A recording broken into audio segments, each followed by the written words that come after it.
Salutations à toutes et à tous, bienvenue dans ce nouveau numéro des Vendredis d'Histoire. Peut-être que vous le savez, mais cette année, la collection d'albums Les Monsieur et Madame fête leurs 50 ans. Raison pour laquelle, à la médiathèque, on a décidé d'organiser un concours qui va durer pendant 3 semaines à partir d'aujourd'hui. Et vous aurez donc l'occasion de créer votre monsieur ou votre madame, il suffira juste de lui trouver un nom et de le dessiner. Toutes les participations seront ensuite affichées et les gens viendront voter pour leur préféré. Donc n'hésitez pas à participer si jamais le cœur vous en dit. Et bien évidemment, pour fêter ça comme il se doit, j'ai décidé aujourd'hui de vous lire une de ces histoires et il s'agira de Madame Proprette, de et illustrée par Roger Hargreaves et édité par Hachette Jeunesse. Alors à votre avis, qu'est-ce qui va lui arriver à Madame Proprette? Il n'y a qu'un seul moyen de le savoir, c'est d'écouter l'histoire.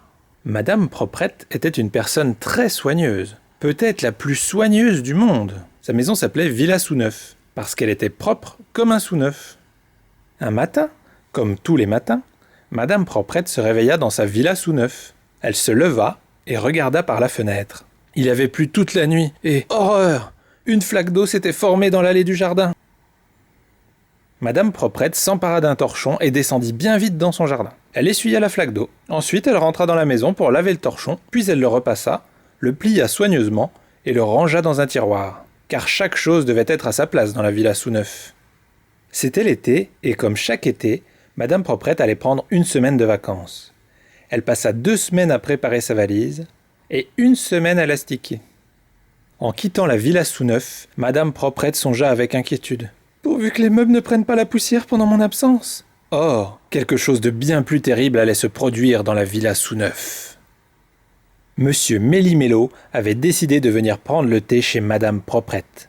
Pour la prévenir, il lui avait écrit une lettre, et il était allé poster la lettre en tenant une tartine dans sa main. Tu devines la suite? Monsieur Méli-Mélo avait posté la tartine au lieu de la lettre. En rentrant chez lui, il se réjouissait à l'avance de revoir son amie Madame Proprette. Mais il trouvait que sa tartine était bien difficile à mâcher. Forcément, il était en train de manger sa lettre. Donc monsieur Méli-Mélo arriva à la Villa Sous-Neuf le lendemain du départ de Madame Proprette. Il frappa à la porte. Pas de réponse. Il cria « Au revoir !» Il aurait dû dire bonjour, mais comme d'habitude, il s'était emmêlé. Monsieur Méli-Mélo ouvrit la porte. Il regarda de tous côtés. Personne. « Je vais faire le thé en attendant Madame Proprette », se dit-il. Il entra dans la cuisine de la Villa Sous-Neuf et prépara le thé. Puis il attendit. Longtemps.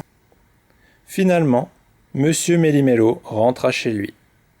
Madame Proprette descendit du taxi, paya le chauffeur et soupira. « J'ai passé de bonnes vacances, mais je suis bien contente de me retrouver chez moi. » Madame Proprette ouvrit la porte de la Villa Sous-Neuf. « Il n'y a pas trop de poussière », dit-elle joyeusement. Madame Proprette décida de se faire une bonne tasse de thé avant de défaire sa valise. Mais après le passage de Monsieur Méli-Mélo, ce n'était pas facile de se faire une tasse de thé.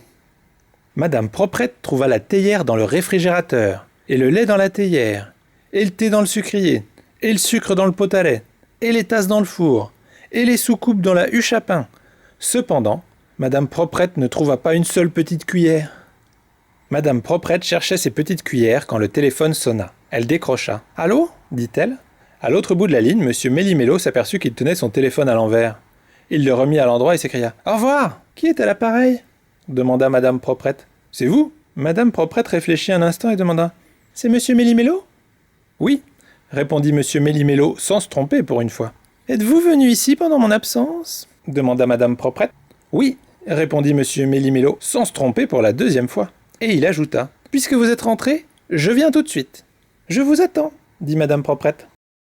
Madame Proprette poussa un long soupir. Elle s'assit à côté du téléphone. « Oui !» Elle regarda sous le coussin du fauteuil. Toutes ses petites cuillères étaient là, et ses couteaux, et ses fourchettes. L'année prochaine, Madame Proprette ne partira pas en vacances sans fermer sa porte à clé. Fin. Alors, ça vous a plu ?